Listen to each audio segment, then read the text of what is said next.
मैं सुभद्रा सिंह स्वागत करती हूं आपका अपने YouTube चैनल 3M स्टडी में। फ्रेंड्स, आज मैं आप लोगों के लिए BSSC मेंस का प्रैक्टिस सेट 39 लेकर के आई हूं और आप लोगों को इस प्रैक्टिस सेट में टोटल 30 क्वेश्चन देखने को मिलेंगे और ये सारे क्वेश्चन आपके एग्जाम के दृष्टिकोण से अति महत्वपूर्ण है, इसीलिए इस वीडियो में हमारे साथ अंत तक बने रहेंगे यदि आप इस एग्जाम में एक सीट इंश्योर करना चाहते हैं तो चलिए फिर हम लोग क्वेश्चन की ओर बढ़ते हैं। क्वेश्चन की ओर बढ़ने से पहले अभी तक इस फैमिली के सदस्य नहीं बने हैं तो सब्सक्राइब वाले बटन को दबा करके इस फैमिली के सदस्य बन जाए और वीडियो को सबसे पहले पाने के लिए बेल आइकन की घंटी को प्रेस कर ले। तो चलिए फिर हम लोग बढ़ते हैं क्वेश्चन की ओर। क्वेश्चन नंबर आपका फर्स्ट है इस प्रैक्टिस सेट का। क्या है क्वेश्चन है कि भारत का सबसे ऊंचा जलप्रपात किस राज्य में है? तो यह कौन से राज्य में है? तो यह कर्नाटक में है। तो इस क्वेश्चन का आपका करेक्ट आंसर हो जाएगा ऑप्शन नंबर डी। और भारत का जो सबसे ऊंचा जलप्रपात जो है कहाँ पे है? तो यह कर्नाटक में है। ओके, तो यह कौन सा जलप्रपात है? तो इस जलप्रपात का जो नाम है वह क्या है? तो इस जलप्रपात का जो आपका नाम है वह है गरसोप्पा और यह जो है शरावती नदी पर है। क्लियर? और कर्नाटक में जो है बहुत सारे राष्ट्रीय उद्यान है। कौन कौन से राष्ट्रीय उद्यान है? तो आपका हो गया अनसी, उसके बाद बांदीपुर, घाट प्रभा, माल प्रभा, ये सभी राष्ट्रीय अभयारण्य कहाँ पे है? तो कर्नाटक में है। क्लियर?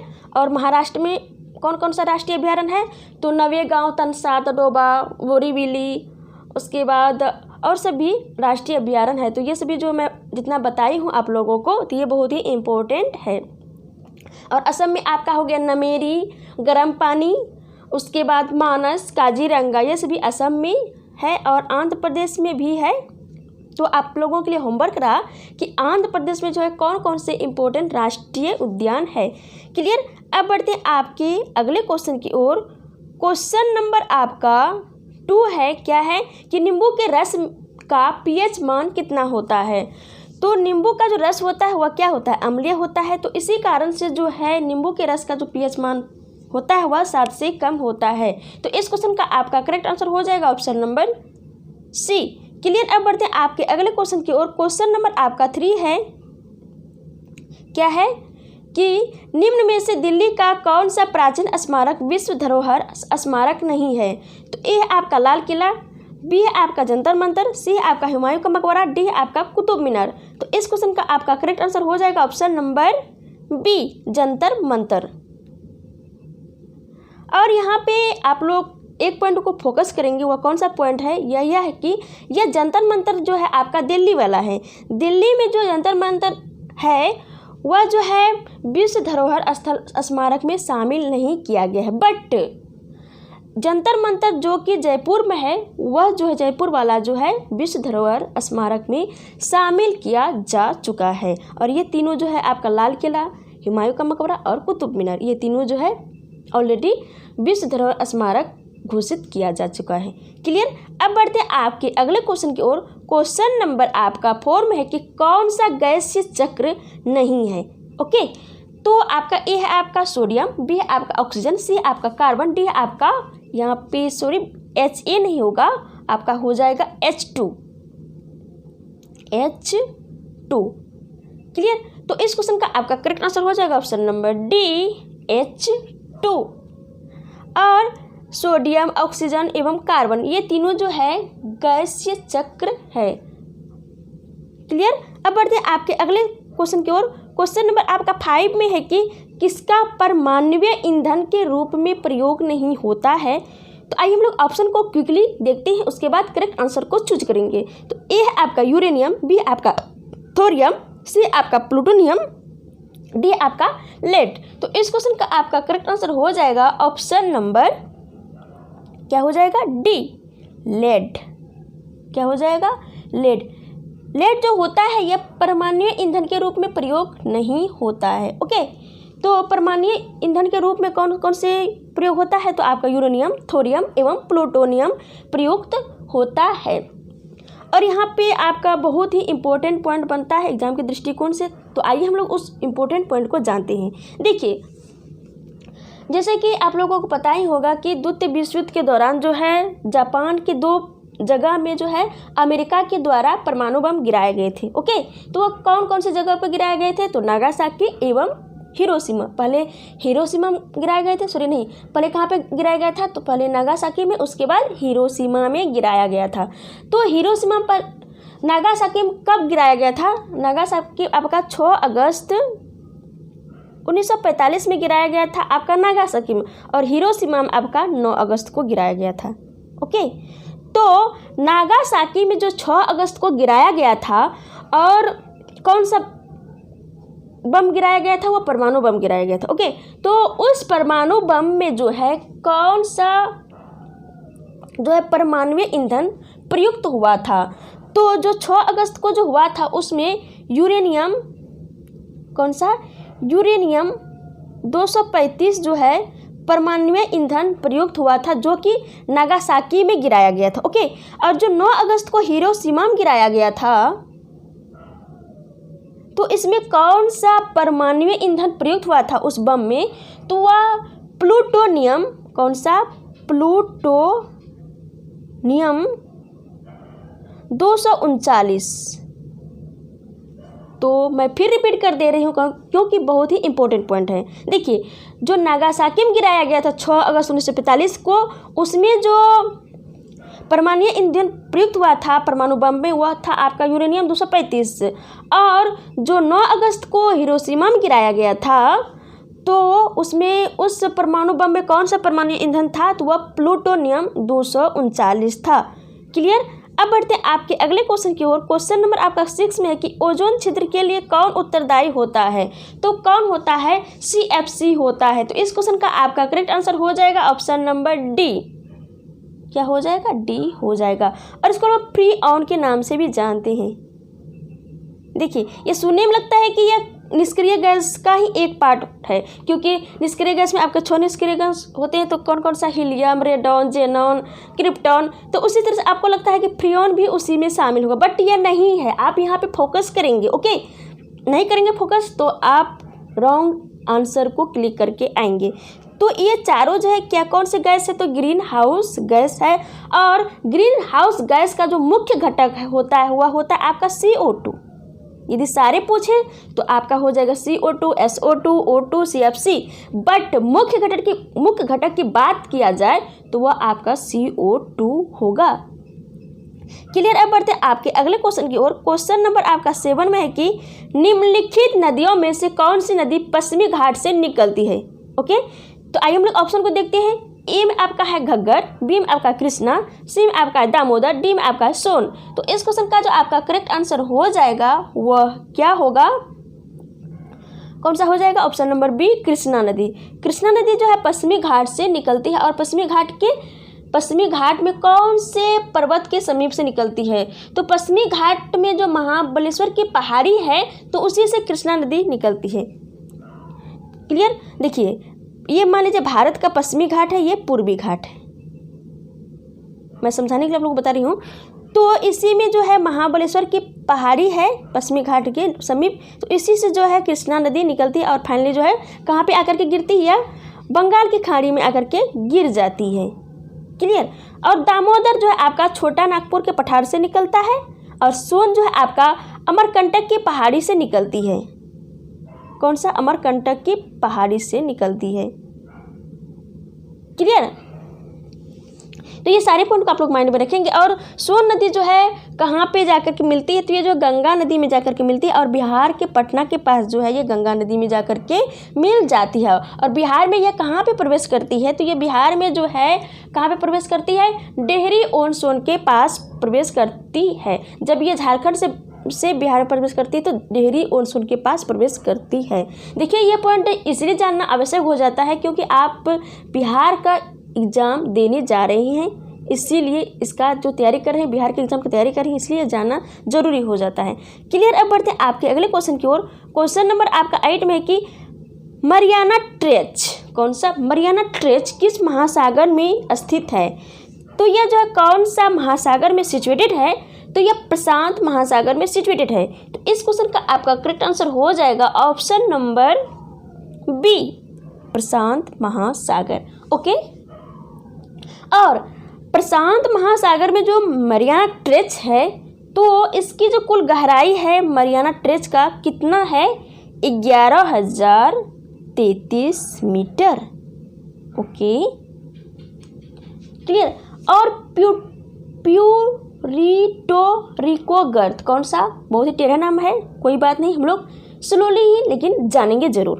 तो प्यूरिटो रिको गर्त जो है यह कौन से महासागर में है, तो यह जो है आपका अटलांटिक महासागर में है। बहुत इंपॉर्टेंट पॉइंट है, आप लोग माइंड में रखेंगे। और एक है सुंडा गर्त जो है वह कहाँ पे है, हिंद महासागर में है। और आपका जो अटलांटिक महासागर है यह दूसरा सबसे बड़ा महासागर है। तो सबसे बड़ा आपका प्रशांत हो गया, दूसरे नंबर में जो है अटलांटिक महासागर होता है। ओके, और सबसे व्यस्त महासागर की बात करें तो वो सबसे व्यस्त महासागर कौन सा महासागर है, तो यह आपका अटलांटिक महासागर ही है। क्योंकि देखिए एक तरफ आपका हो गया उधर एशिया महादेव, उसके एशिया यूरेशिया प्लस जुड़ा हुआ, उसके बाद आपका नीचे में हो गया अफ्रीका, इधर आपका हो गया उत्तरी अमेरिका एवं दक्षिणी अमेरिका। तो उसी बीच में जो महासागर पड़ता है तो वह कौन सा हो जाएगा, आपका अटलांटिक महासागर हो जाएगा। जब आप लोग मैप का अध्ययन करेंगे, वैसे आप लोग तो किए ही होंगे, तो उसमें पता चल जाता है कि कहाँ पर जो है अटलांटिक महासागर सिचुएटेड है और कौन कौन सा जो महादेश है कहाँ पे सिचुएटेड है, कौन कौन सा महासागर कहाँ पे सिचुएटेड है। क्लियर। अब बढ़ते हैं आपके अगले क्वेश्चन की ओर। क्वेश्चन नंबर आपका 9 में है, देखते हैं कि क्या है कि भारत में आर्थिक सुधार नीतियाँ किस वर्ष प्रारंभ की गई थी, तो यह जो है 1991 ईस्वी में प्रारंभ की गई थी। इस क्वेश्चन का आपका करेक्ट आंसर हो जाएगा ऑप्शन नंबर सी। और इसको जो है भारत में आर्थिक सुधार नीतियाँ जो 1991 ईस्वी में प्रारंभ किया गया था, तो किसके निर्देश है, किसके सुझाव में जो है, यह जो है डॉक्टर मनमोहन सिंह। कौन सा, डॉक्टर मनमोहन सिंह। तो इसको भी जो है आप लोग माइंड में रखेंगे। क्लियर। अब बढ़ते हैं आपके अगले क्वेश्चन की ओर। और हाँ, इसी समय जो है एलपीजी का जो दिया गया था, एलपीजी दिया गया था। क्लियर। और एलपीजी का जो फुल फॉर्म हो जाता है, क्या हो जाता है, वैश्वीकरण हो जाता है। उसके बाद आपका हो जाएगा निजीकरण, एक हो जाता है उदारीकरण। अब बढ़ते हैं आपके अगले क्वेश्चन की ओर। क्वेश्चन नंबर आपका 10 में है कि चोल वंश भारत के किस भाग में अधिकतर शासन करते हैं, तो चोल वंश जो है अधिकतर भारत के किस भाग में अधिकतर शासन करते थे, तो वह कौन से भाग में, तो यह जो है दक्षिणी भाग में। तो इस क्वेश्चन का आपका करेक्ट आंसर हो जाएगा ऑप्शन नंबर डी, दक्षिणी भारत में। और चोल वंश भारत के दक्षिणी भाग में क्या करते थे, सबसे अधिक शासन किए थे। और चोल वंश का जो संस्थापक था वह कौन था, विजयालय था। बहुत इंपॉर्टेंट पॉइंट है। और चोल वंश का वास्तविक संस्थापक की बात करें तो प्रांतन फर्स्ट थे। और राजा राज प्रथम जो थे वह चोल वंश का महानतम शासक थे। और राजा राज प्रथम का वास्तविक नाम अरिमोली वर्मन था। और राजेंद्र प्रथम जो थे वह पंडित चोल के नाम से भी जाने जाते थे। और संगम काल में चोल वंश के महानतम शासक कौन थे, तो वह करिकाल थे। तो ये सारे पॉइंट आप लोग माइंड में रखेंगे। ओके, अब बढ़ते हैं आपके अगले क्वेश्चन की ओर। क्वेश्चन नंबर आपका 11 में है कि महासागर की प्रॉपर्टी मुख्यतः सिलिका और खाली जगह की बनी हुई होती है। तो महासागर की जो प्रॉपर्टी होती है वो किसकी बनी हुई होती है, सिलिका के साथ साथ। तो इस क्वेश्चन का आपका करेक्ट आंसर हो जाएगा, वह क्या होगा, ऑप्शन नंबर ए, मैग्नीशियम। यह जो है सिलिका एवं मैग्नीशियम का बना हुआ होता है। कौन कौन सा, सिलिका एवं मैग्नीशियम। और पृथ्वी जो होता है हमारे 3 भागों में विभाजित रहता है। कौन कौन सा, सियाल, सीमा, निफे। तो ऊपरी वाले भाग को हम लोग सियाल कहते हैं, उसके फिर नीचे वाले भाग को, मध्य भाग को हम लोग सीमा, और उसका मेन कोर जो होता है, कोर वाले भाग को हम लोग निफे कहते हैं। तो सियाल जो बना हुआ होता है वह कौन से तत्वों से मिलकर के बना हुआ होता है, तो वह सिलिकॉन और एल्यूमिनियम। उसके बाद सीमा जो आपका बना हुआ होता है वह सिलिकॉन और मैग्नीशियम। उसके बाद कोर वाला जो भाग बना हुआ होता है वह निकेल और लोहा उसमें होता है। तो ये सारे पॉइंट आप लोग माइंड में रखेंगे। अब बढ़ते क्वेश्चन में आपका 12 की ओर। क्वेश्चन में आपका 12 में है कि सरिस्का और रणथंभौर निम्नलिखित में से किसका सुरक्षित स्थान है।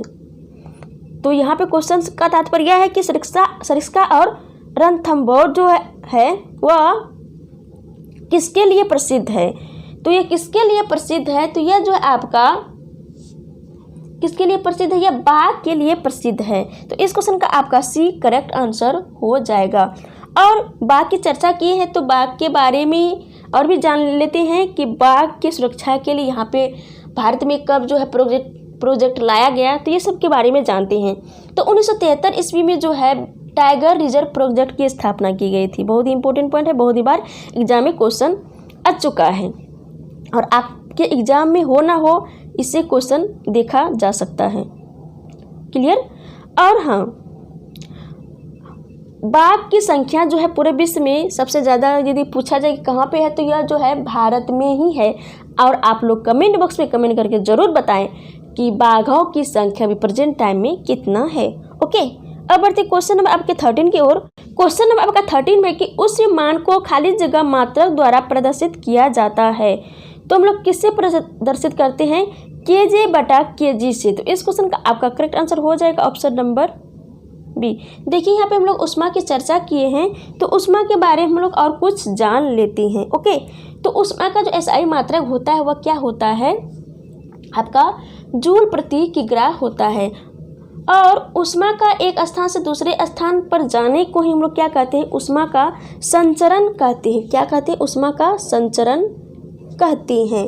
और ठोस में उष्मा का जो संचरण होता है वह चालन विधि द्वारा होता है, और गैसों एवं द्रवों में उष्मा का जो संचरण होता है वह संवहन द्वारा होता है। क्लियर? और वायुमंडल में जो उष्मा का संचरण जो होता है वह संवहन विधि द्वारा होता है। तो ये सारे पॉइंट को आप लोग माइंड में रखेंगे। ओके, अब बढ़ते क्वेश्चन नंबर आपके 14 की ओर। क्वेश्चन आपका 14 में है कि हम्पी के स्मारकों के समूह का निर्माण किसने किया था? तो हरिहर और बुक्का ने किया था। तो इस क्वेश्चन का आपका करेक्ट आंसर हो जाएगा ऑप्शन नंबर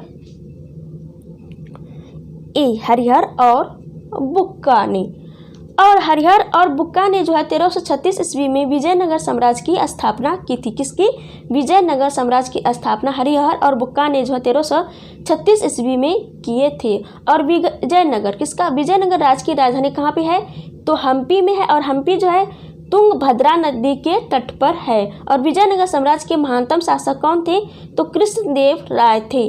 और शिशुनाग वंश के संस्थापक कौन थे? शिशुनाग थे। और विजयनगर साम्राज्य मध्यकाल में, संतुलन काल में सबसे शक्तिशाली हिंदू राज्य भी थे। तो ये सारे पॉइंट आप लोग माइंड में रखेंगे। अब बढ़ते क्वेश्चन नंबर आपके 15 की ओर। क्वेश्चन नंबर आपका 15 में है कि हमारे चेहरे में कितनी हड्डियां होती है? तो हमारे चेहरे में जो है कुल कितनी हड्डियां होती है?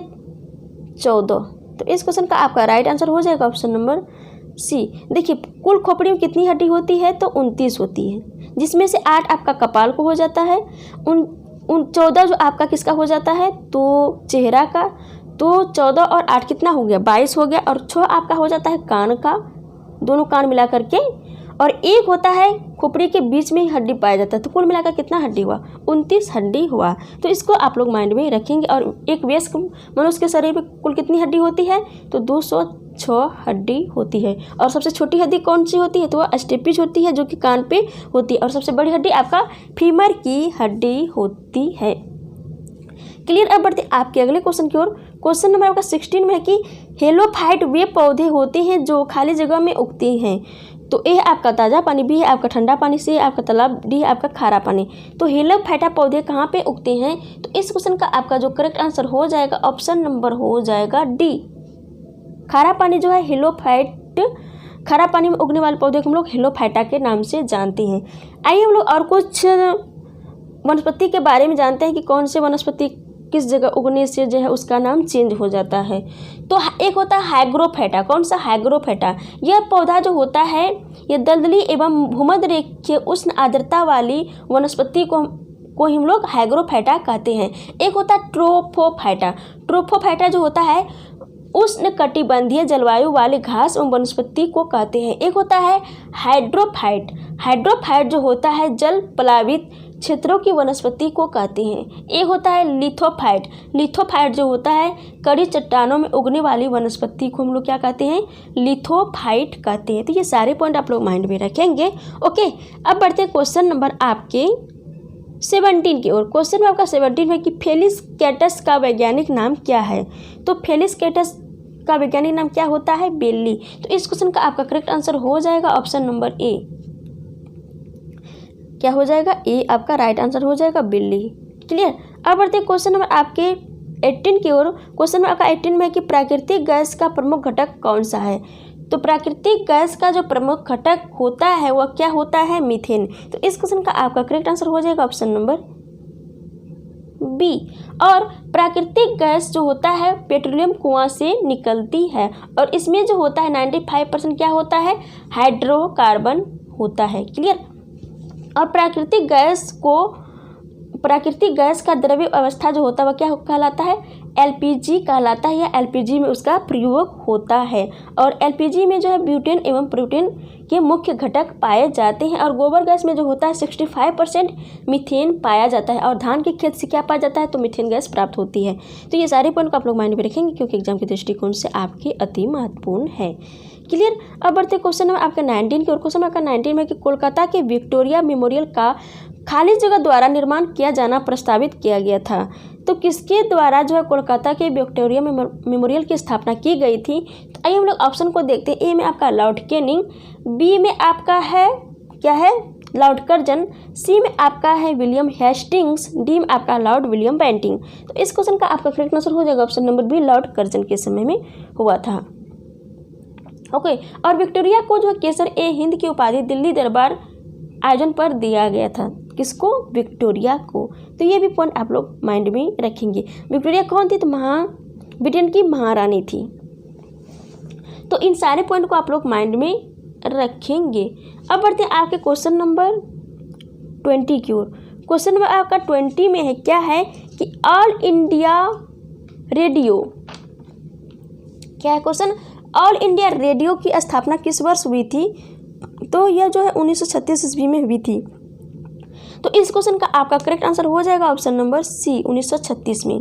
और ऑल इंडिया रेडियो का नाम बदलकर 1957 ईस्वी में जो है इसका नाम क्या कर दिया गया था, आकाशवाणी कर दिया गया था। तो ये सारे पॉइंट आप लोग माइंड में रखेंगे। और प्रसार भारती की स्थापना 1996 में हुआ था। ओके। अब देखिए क्वेश्चन में आपका 21 की ओर। क्वेश्चन में आपका 21 में है कि नंदन कानन प्राणी उद्यान खाली जगह में है। तो ये कहाँ पे है, ओडिशा में है। तो इस क्वेश्चन का आपका करेक्ट आंसर हो जाएगा ऑप्शन नंबर बी, ओडिशा में। क्लियर। और ओडिशा में जो है सिमलीपाल राष्ट्रीय उद्यान है, भितरकनिका राष्ट्रीय उद्यान है। अब बढ़ते हैं आपके क्वेश्चन नंबर 22 की ओर। क्वेश्चन नंबर आपका 22 में है कि उदयगिरी और खंडागिरी गुफाएं खाली जगह में सिचुएटेड है। तो कहाँ पे यह, कौन से स्टेट में है, तो यह जो है आपका ओडिशा में है। तो इस क्वेश्चन का आपका राइट आंसर हो जाएगा ऑप्शन नंबर डी। ओके। और उदयगिरी और खंडागिरी गुफाएं ओडिशा की राजधानी भुवनेश्वर के निकट हैं। तो ये भी पॉइंट आप लोग माइंड में रखेंगे। और ये पहाड़ियाँ हैं, क्या है, उदयगिरी एवं खंडागिरी गुफाएं जो है यह पहाड़ियाँ हैं, पहाड़ियों में ही बनाया गया है ये गुफाएं।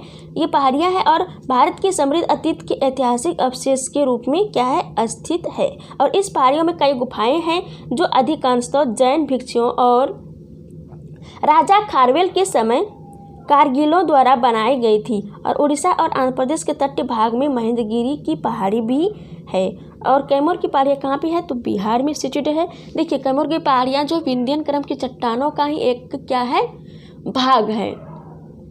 और कैमूर की पहाड़ी जो है कहाँ पे है, तो आपका यह जो है मध्य प्रदेश में भी कुछ हिस्सा पड़ता है, उसके बाद उत्तर प्रदेश में, उसके बाद बिहार में पड़ता है कैमूर एवं रोहतास जिला में। क्लियर। अब बढ़ते हैं आपके अगले क्वेश्चन की ओर। क्वेश्चन में आपका 23 में है कि सन खाली जगह में सुभाष चंद्र बोस ने आज़ाद हिंद फौज की गठन की थी। देखिए मुख्य रूप से जो है सुभाष चंद्र बोस ने जो आज़ाद हिंद सरकार का जो गठन किया था, कब किया था, 1943 में। और आज़ाद हिंद फौज का जो गठन किया था किसने किया था, रास बिहारी बोस ने। किसने, रास बिहारी बोस ने किया था। लेकिन यह जो है उतना इसको पूर्ण रूपेण यह नहीं किया था, इसीलिए जो इसका श्रेय जो दिया जाता है सुभाष चंद्र बोस को भी दिया जाता है। तो इस क्वेश्चन का आपका करेक्ट आंसर हो जाएगा ऑप्शन नंबर ए। और सुभाष चंद्र बोस जो है 1939 ईस्वी में फॉरवर्ड ब्लॉक की स्थापना किए थे। क्लियर। और सुभाष चंद्र बोस का जो जन्म हुआ था वह 23 जनवरी 1857 ईस्वी को उड़ीसा के कटक में हुआ था। तो ये सारे मोटा आप लोग माइंड में रखेंगे। क्लियर। अब बढ़ते हैं आपके अगले क्वेश्चन की ओर। क्वेश्चन नंबर आपका 24 में कि भारतीय दूरसंचार नियामक प्राधिकरण, जिसको हम लोग ट्राई के नाम से भी जानते हैं, का मुख्यालय किस शहर में है? तो ट्राई का फुल फॉर्म क्या होता है? किसका? ट्राई का। तो telephone regulatory authority of India होता है ट्राई का फुल फॉर्म। देखिए यह जानना क्यों आवश्यक हो जाता है, क्योंकि एग्जाम में जो है फुल फॉर्म पूछ लिया जाता है, तो इसलिए यह जानना बहुत ही ज़रूरी हो जाता है। तो इस क्वेश्चन का आपका करेक्ट आंसर हो जाएगा option number B, Delhi. Okay, Kolkata. तो कोलकाता में जो है आपका केंद्र जूट प्रौद्योगिकी अनुसंधान संस्थान है, और आपका जो सी में हैदराबाद है, तो हैदराबाद में जो है centre for DNA finger printing and diagnostics स्थित है। कहाँ पे? हैदराबाद में। और भारतीय भू चुंबकीय संस्थान कहाँ पे है? तो मुंबई में है। और भारतीय मौसम वेधशाला पुणे में है। और भारतीय मौसम विज्ञान संस्थान नई दिल्ली में है। तो ये सारे पॉइंट आप लोग माइंड में रखेंगे। अब बढ़ते हैं आपके क्वेश्चन नंबर 25 की ओर। क्वेश्चन नंबर आपका 25 में है कि निम्नलिखित में से किस जाड़े की दिशा हमेशा एक समान होती है? तो इस क्वेश्चन का आपका राइट आंसर हो जाएगा ऑप्शन नंबर बी, बल और त्वरण। देखिए बल और त्वरण, सॉरी यहाँ पे जाड़े बोले थे तो जोड़े हैं, तो बल और त्वरण इन दोनों की जो दिशा होती है समान ही होती है। क्लियर? अब बढ़ते हैं आपके अगले क्वेश्चन की ओर। और हाँ, यहाँ पे आपका बल एवं त्वरण, तो बल एवं त्वरण जो है कौन सी राशि है? तो ये दोनों जो है सदिश राशि है। क्लियर? अब बढ़ते हैं क्वेश्चन नंबर आपके 26 की ओर। क्वेश्चन आपका 26 में कि निम्न में से किस समूह में बाह्यतम कोश में एक इलेक्ट्रॉन होता है? तो कौन से समूह में आपका जो हो जाएगा? तो आपका हो जाएगा लिथियम, सोडियम और पोटेशियम। तो इस क्वेश्चन का आपका करेक्ट आंसर हो जाएगा ऑप्शन नंबर सी। ओके, और ये सभी जो होते हैं ये सभी धातु क्या है? कौन से धातु है? क्षार धातु हैं, और ये अत्यधिक क्रियाशील होते हैं। क्लियर? अब बढ़ते आपके क्वेश्चन नंबर 27 की ओर। क्वेश्चन नंबर आपका 27 में निम्नलिखित में से किस देश का राष्ट्रीय खेल क्रिकेट है? तो कौन सा देश का है राष्ट्रीय खेल क्रिकेट? तो जो है यह ऑस्ट्रेलिया का है। तो इस क्वेश्चन का आपका करेक्ट आंसर हो जाएगा ऑप्शन नंबर बी। तो ऑस्ट्रेलिया का कैपिटल कहाँ पे है? तो ऑस्ट्रेलिया का कैपिटल जो है कैनबरा में है, और इसका करेंसी क्या है? डॉलर। और दक्षिण अफ्रीका का जो कैपिटल है तो इसका 3 कैपिटल है, एक है आपका प्रिटोरिया, दूसरा है केप टाउन, और एक है तो तीसरा कौन है? आप लोग कमेंट बॉक्स में कमेंट करके ज़रूर बताएं। और इसका करेंसी क्या है? रैंड। Okay, clear? और यहाँ पे राष्ट्रीय खेल की बात की है, तो आइए हम लोग और कंट्री के बारे में जान लेते हैं कि कौन सा कंट्री का जो राष्ट्रीय खेल क्या है। तो यूएसए का जो राष्ट्रीय खेल है वो क्या कौन सा है? बेसबॉल। फ्रांस और ब्राज़ील का राष्ट्रीय खेल आपका फुटबॉल हो गया। स्कॉटलैंड का रग्बी फुटबॉल। और रग्बी फुटबॉल में जो होता है यह एक टीम में भाग लेने वाले खिलाड़ियों की संख्या, सभी खिलाड़ियों या सभी टीमों में भाग लेने वाले खिलाड़ियों की संख्या क्या होती है? अधिक होती है। और जापान में जो राष्ट्रीय खेल होता है जूडो होता है, और भारत पाकिस्तान में हॉकी है। क्लियर? अब बढ़ते क्वेश्चन नंबर आपके 28 की ओर। क्वेश्चन में आपका 28 में है कि कोलंबो किस देश की राजधानी है? तो कोलंबो जो है यह श्रीलंका की राजधानी है। तो इस क्वेश्चन का आपका करेक्ट आंसर हो जाएगा ऑप्शन नंबर सी। और श्रीलंका की राजधानी जयवर्धनेपुरी कोट्टम भी है, तो ये भी पॉइंट आप लोग माइंड में रखेंगे। और इसका करेंसी रुपया होता है। और श्रीलंका की भाषा कौन सा है? सिंहली और तमिल। और ए में आपका म्यांमार। तो म्यांमार का जो कैपिटल कहाँ पे है? नेपैताव। और इसका करेंसी क्या है? क्यात। और बांग्लादेश का ढाका। तो करेंसी हो गया आपका टका और कैपिटल हो गया ढाका। नेपाल का काठमांडू और करेंसी रुपया। अब बढ़ते हैं क्वेश्चन नंबर आपके 29 की ओर। क्वेश्चन नंबर आपका 29 में कि दी गई अभिक्रिया का एक उदाहरण है, तो वह कौन सा अभिक्रिया दिया हुआ है? तो आपका है BaCl2 + NaSO4। उसके बाद समीकरण किया गया इसको, तो BaSO4 ये दोनों को प्रतिक्रिया किया गया है। उसके बाद जो आउटपुट आया है तो BaSO4 +